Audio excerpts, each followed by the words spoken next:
বাবা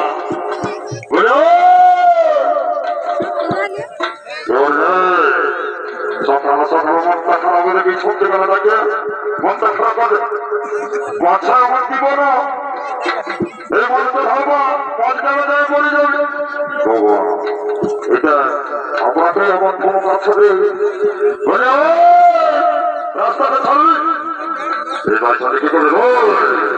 ও সকাল সকাল বডিটা করতে করছে নাকি বাবা আমার গায়ে হাত বুঝলি না এমন মারবো যেতে ভাই বলে বলবি কেন গাড়ি ভাসতে থাকবি বুঝলি না লোকজনের ভাষা তারা টাকায় ভাসবি ওকে মুখে পারবি না ওকে আমাদের পরিচয়টা দিয়ে দেখবি যদি ছাড়ে না হলো তাহলে সবাইকে ফেরমায় ধরি হাতের দরকার উপর দিকে রাস্তাটা ছাড়বি